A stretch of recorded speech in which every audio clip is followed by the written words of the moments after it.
So today we are going to do a very short video on how to change a visor on an Arai helmet. So we're not going to do it on this one specifically. This is Rob Hodgson's race helmet. What we're going to do it on is a brand new Arai Quantic. This is our new Arai helmet. If you're ever working on a helmet or doing anything like this, it's always best to have a helmet donut. It's a much easier and safer way of checking over your helmets if you're removing liners or anything like that. So there's our new helmet. If we have a look at how the visor opens first. So to release the visor, you've got to press up on this. That will just take the visor up a small amount to a vent kind of gap. And then to lift the visor further, you've got to get underneath the edge of the visor and then lift like so.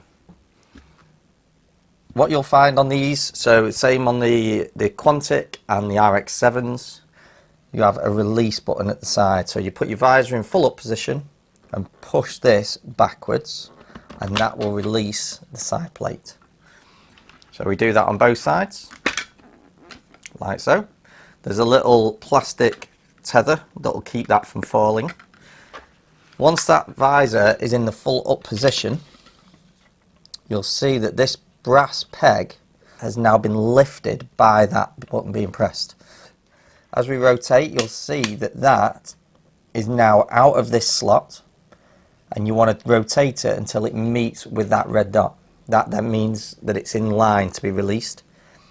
If it does drop back in after you've took this off, just push that again and it will lift it up so that you can rotate it out. So we rotate in line with the red dot, and then we just pull the visor outwards so it unclips. Do that on both sides, visor off. To put the visor back on, line up the brass peg with the red dot on both sides.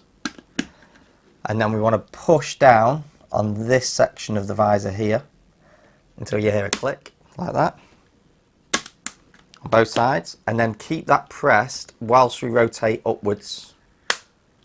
And then you'll hear another click, and that is the brass peg dropping into the slot that it runs in. Once that's in that position, visor's at full up, you can then get your side plate, hook it onto the top here, and then push on at the bottom and it clips back in. And that's the visor back on.